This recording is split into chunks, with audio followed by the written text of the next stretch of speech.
Hello. 99% of companies in India fail to generate returns greater than the cost of capital over a 10-year period. Yes, but today we are not interested in the 99% arc. We are here to study that exceptional 1%. Hello everyone, I am Soumya Gandhi. Alongside my team, Jai, Krunal, Anushree, Nadini, Tirth and Krishna.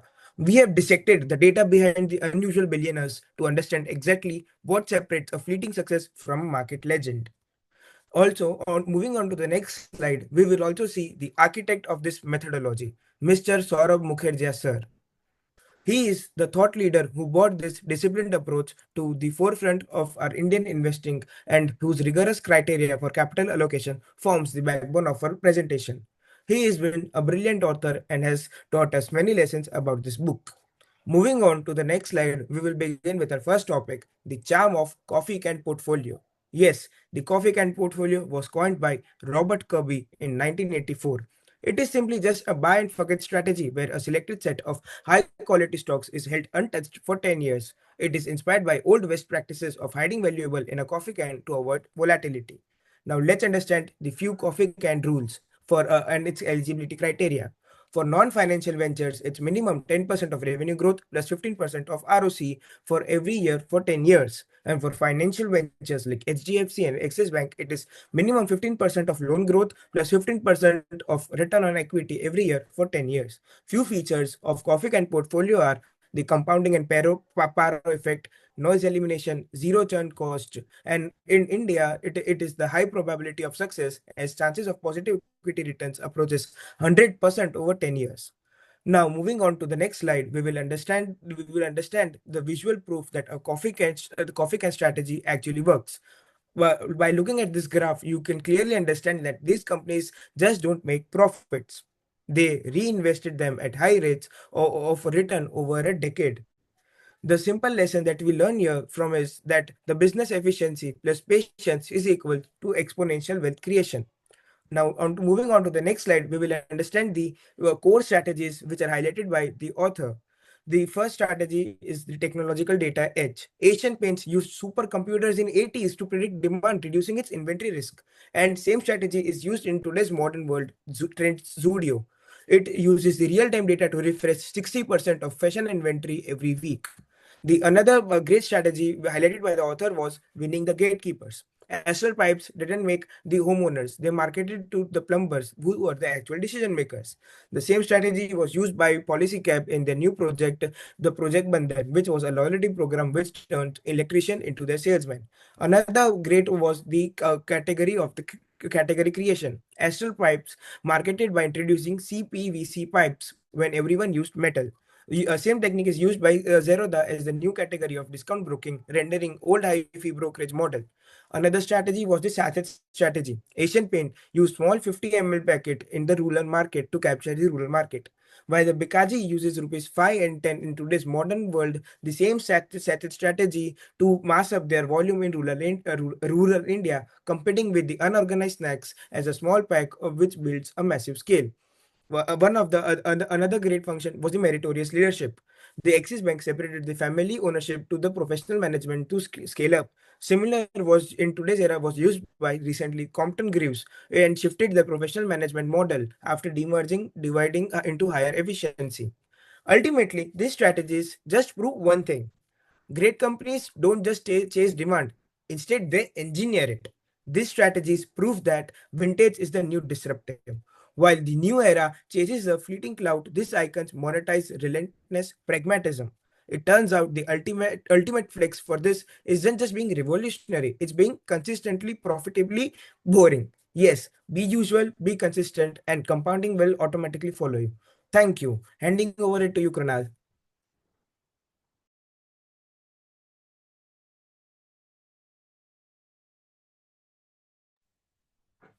It was well spoken by Soumya. Hello everyone, my name is Krunal Modi, and before I highlight the greatness of each company, the I would say behind every unusual company there lies a story of resilience and disruption. A great business is built by strong leaders, competitive advantages, and smart market acquiring strategies. But Even strong businesses can be shaken by unfortunate days and unexpected disruptions. In the Indian domestic market, there are many companies, yet very few survive repeated churns. One company in the paint industry has faced three back-to-back churns and still emerged as the second largest player in India. And inspired by Mr. Thiel's idea, only few companies create opportunities through first mover advantage, value added products, or customer centric services. When competition becomes intense, differentiation made by the business becomes the key. Very few Indian companies broke tradition by focusing on advertising, packaging, quality, and service, as well as putting total product innovation at the center. One such company emerged today as the India's third largest PVC pipe manufacturer. So let us know about these unusual companies, starting with Asian Paints.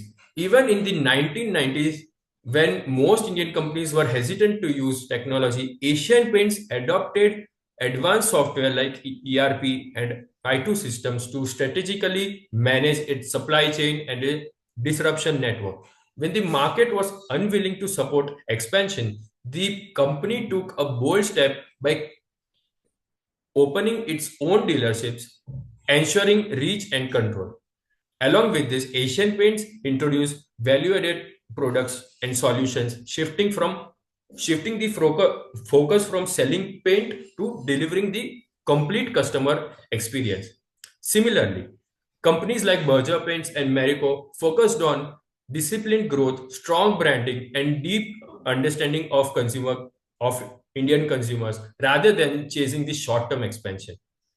With the Page Industries broke industry norms by prioritizing quality and brand consistency over the short-term discounts and customer loyalty. In the banking sector, HDFC and Axis Bank stood out through the professional management, technology adoption, and strict risk controls, providing that process and discipline is more than the aggressive growth. Finally, Astral Poly transformed a traditional PVC pipe business by focusing on branding, advertising, and product quality and strong service supply, protecting brand reputation over the profits, and enabling to penetrate the market deeply. Therefore, I would conclude by saying the greatness of these companies is visible, but the hidden strengths are systems and discipline that help them to compound over time. Thank you. Now, over to Jay. Thank you, Krunal. I am Jay Dilat, and now we will discuss about what is competitive advantages and what are its benefits and limitations. The simple meaning of competitive advantages is something a business does better than other that help it win customer and make more profit. Now we will discuss about why it is important for businesses. If business use competitive advantages, it helps generate consistent profit and high returns over long period. Competitive advantages protect business by limiting competition, stabilizing cash flow, maintaining pricing power, and enabling survival and growth during economic downturns. It enables long-term wealth creation through discipline, execution, and capital allocation. Just like a coin has a two sides, anything has its importance and limitations. Now we will discuss about limitations of competitive advantages. If competitors know about the competitive advantages you are using, they can improve on that advantage and gain more benefit than you. For example, Berger Paint imitated Asian Paint credit and discount strategies. So the competitive advantages you have used should be improved over time. Next slide, please. Next slide. Now we will discuss about which company has used which competitive advantages. First is Asian Paint. Asian Paint was an early adopter of data analytics and mainframe computer, which improved demand forecasting and supply chain. Asian Paint also have professional management with an independent board and strong brand recall for Royal, Apex, and parent brands. Asian Paint's biggest competitive advantage comes from its deep, wide, and highly efficient distribution network, which act as a strong moat against competitors. Second is Marico. Marico was the only company in the FMCG sector that offer foreign vacation trip to dealer upon meeting their targets, and Marico was only company which pay quarterly dividend. Apart what set it apart from its competitors. Third is Page Industry. Page Industry competitive advantage was that its competitors were outsourcing while it relies on in-house manufacturing to ensure consistent product quality, fit, and fabric composition. Page Industry has never given discount on its product which protect the brand's aspirational value. Uh, fourth is fourth is Fourth is the Axis Bank. Axis Bank built a strong advantage by targeting niche salary accounts such as the Indian Army and police forces and creating the largest ATM network among private banks. What set it apart from its competitors and its biggest advantage was leader in digital transition, being the first in India to launch Aadhaar-based eKYC and using big data analysis for retail lending. Fifth is HDFC Bank. HDFC Bank's advantage comes from its superior CASA ratio, conservative architecture with strong standard operating procedure, low risk lending, and trusted brand. Sixth is Astral Poly. Astral Poly has been the only company in India allowed to make and sell all four of Lubrizol top brands, and they also have the right to sell bendable product worldwide. Thank you. Next slide is presenting by our teammate Nandini. Thank you, Jay, for providing me the stage. I would like to continue with the IBA's framework. Sir John Kay's IBA's framework explains how firms gain long term competitive advantage using special assets that their competitors can't easily copy. It stands for innovation, brand and reputation, architecture, and strategic assets. Innovation can be new products, processes, business models, or even smarter ways of operating. Brand is knowing what a company truly is, while reputation refers to the trust of a company's stakeholder in it. A strong brand creates trust, allowing premium pricing and reduced customer switching. Architecture refers to the company's relationship with employees, suppliers, distributors, and customers, whereas strategic assets are the unique assets that competitors cannot easily replicate. It becomes important to understand that why this framework works over others and how is it important. IBS is preferred because it explains sustainable competitive advantage at the firm level, not just the industry conditions. Unlike other frameworks, it only focuses on hard to imitate intangible assets such as innovation, brand, architecture, and strategic assets that lower cost or raise value over time. This makes IBAS more realistic and better at explaining why some firms consistently perform better than others in the same industry. Next slide, please. Now, let's discuss some breakthrough ideas used by the company in our book.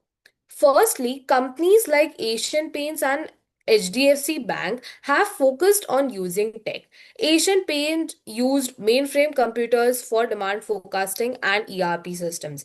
Berger Paints expanded the use of printing machines among dealers, which uses 16 color ends to produce over 5,000 colors. However, it costed 8,31,000 rupees, which was a challenge for them to convince dealers to install them. HDFC Bank encouraged mobile banking real time processing to improve customer experience. Secondly, introduction of new products. Astral Poly had the first mover advantage in CPVC pipe segment as galvanized pipes were mainly being sold in India at that time. Page Industries' continuous innovation in products provided wider range to customers, and Marico's Safola oats had the taste for Indian homes. Asian Paint's launch of washable distemper is another example. Thirdly, innovations in packaging. Marico's switch from tin cans to plastic packaging revolutionized the industry packaging. Asian Paints producing small pack sizes for home door panels and during festivals is another example. Other examples include ATM expansion and performance linked pay and ESOPs to employees provided by Axis Bank, freedom to management to innovate provided by Berger Paints, backward integration of plastic by Page Industries, launch of 10-second personal loans by HDFC Bank, Asian Paints home decor solution service, and barcoding of pipes to prevent counterfeits and training to plumbers given by Astral Poly. Next slide, please. We have already discussed what does brand and reputation mean. Coming back to it, we begin by approaching the initiatives used by our unusuals.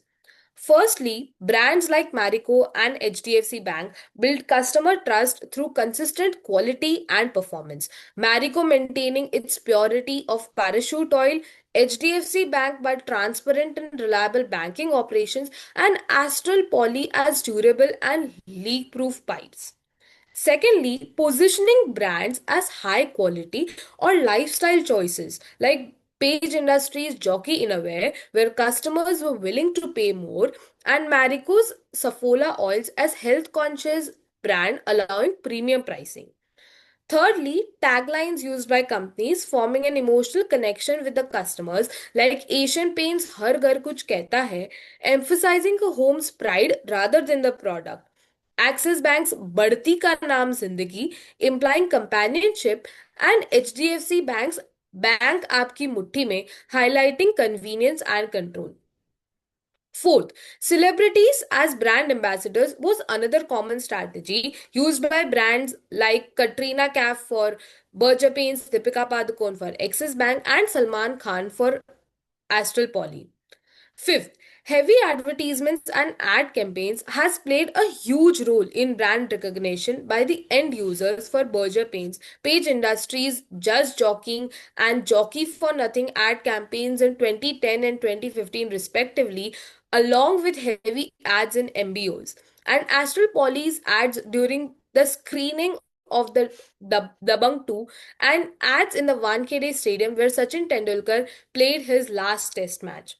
Other initiatives include building reputation among plumbers by Astral Poly, Axis Bank's rebranding from UTI Bank as a private bank, Page Industries' strict no discount policy, and Asian Paint's new logo launched in 2012, instilling smoothness in its operations.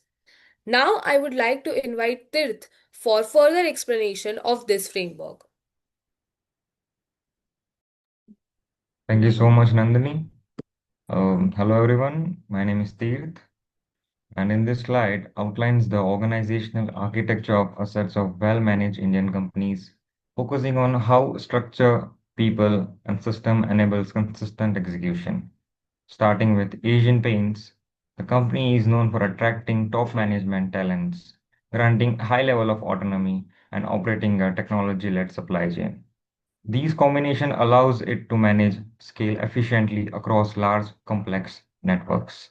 Next, Berger Paints emphasizes a people-first culture where employees are encouraged to innovate. This flexibility is supported by strong internal systems and disciplined operational executions. Moving to Marico, operates as a value-driven and decentralized organization. Decision making is pushed closer to the business units with strong focus on trust, ownership, and speed in execution.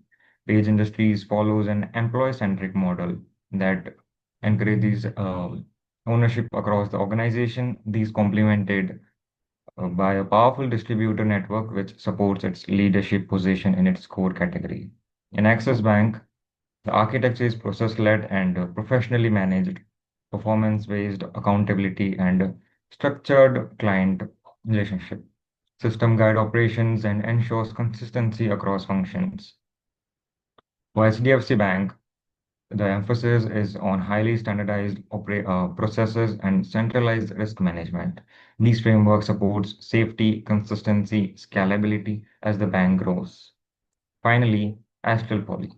The company has built strong leadership in its core pipe business and has expanded into adjacent higher margin categories. The expansion is supported by wide distribution networks and strong operational leaderships. Overall, this slide highlights how organizational designs through people, system, and structure shapes how these companies operate at scales.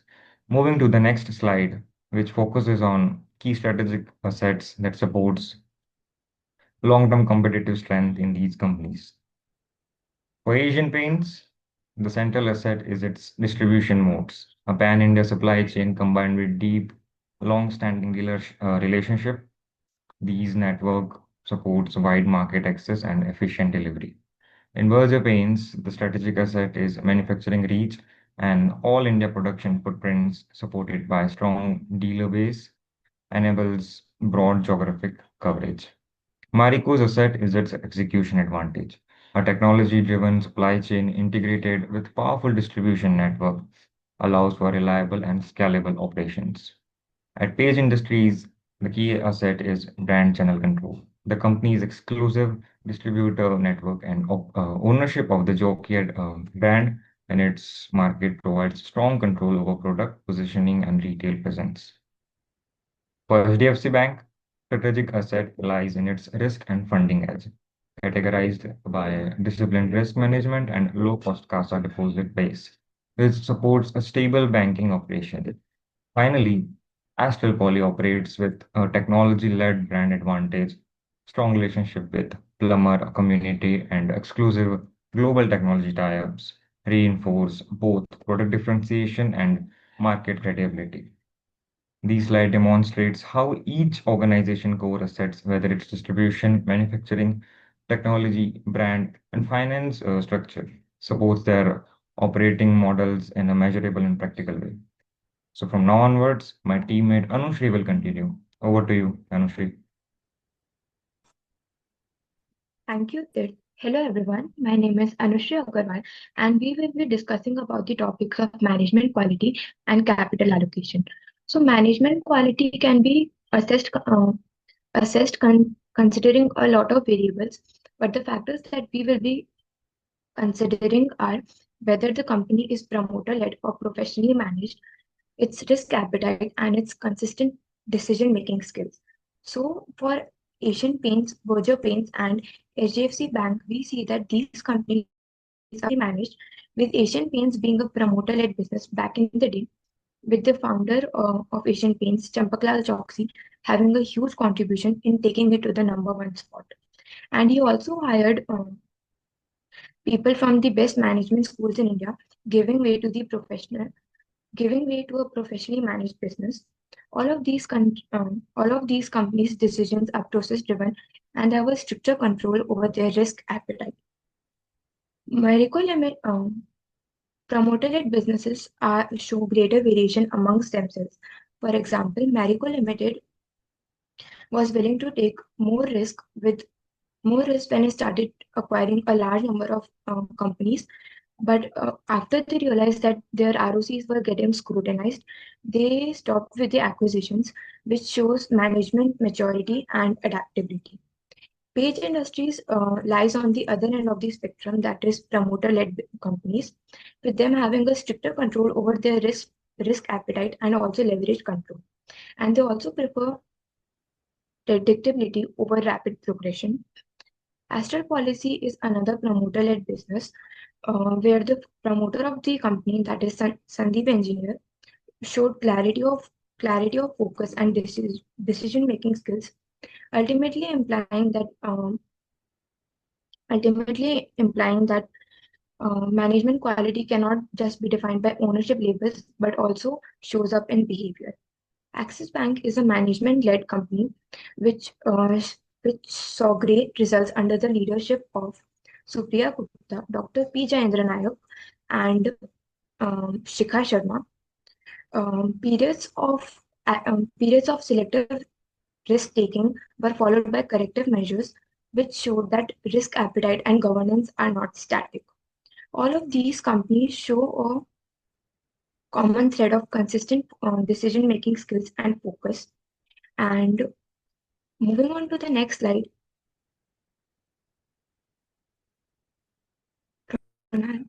Moving on to the next slide of capital allocation. Capital allocation can be considered a tangible result of the management quality. The way the profits generated by these businesses are either reinvested, distributed, or conserved shows the management's opportunity assessment and confidence.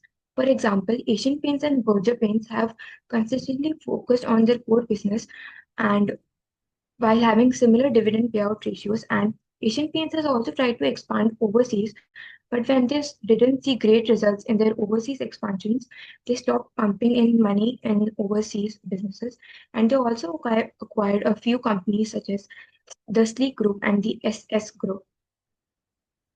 As for Marico Limited went on a went on an acquisition rampage at some point, and but after they saw that their ROCs were getting scrutinized, they decided to increase their dividend payout ratios and their ROCs ultimately. They also focused on their winning brands and divested all their low margin brands. As for Page Industries shows a balance in their dividend payout ratios and their capex, while primarily focusing on expanding their core business, which shows their belief in internal growth opportunities. And they also maintained a debt to equity ratio of 50%. Axis Bank had a lighter Axis Bank had a more flexible approach, not sticking to a fixed policy, where they show where they took where they actively took risks, um, but also toned down when they saw that their results were getting scrutinized. And as for HDFC Bank and Astral Polytechnic, both of these companies have a reinvestment first policy where they focus more on reinvestment rather than dividend payout ratios, with Astral Poly having a dividend payout ratio of only 3%, while HDFC Bank having a slightly better ratio between 20 to 25%. Thank you. Now my teammate Krishna Sarda will discuss about the lessons learned from the mistakes of these unusual companies.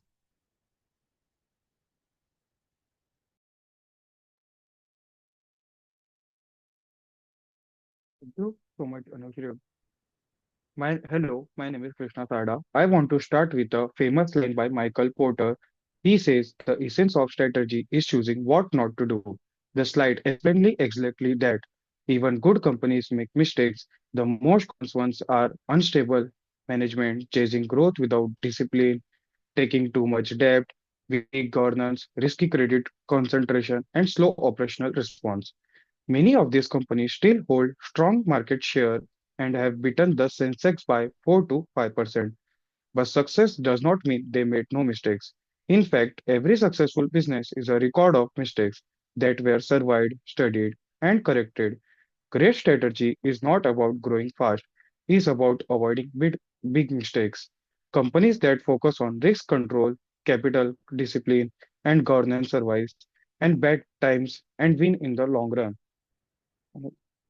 To conclude, the unusual billionaires show us that extraordinary success comes from doing ordinary things consistently well.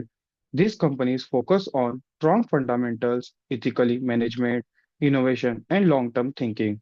The real strength lies in system, culture, and disciplined capital allocation, not chasing short-term profits. The key takeaways is simple: quality plus patience plus consistency create long-term wealth. Thank you.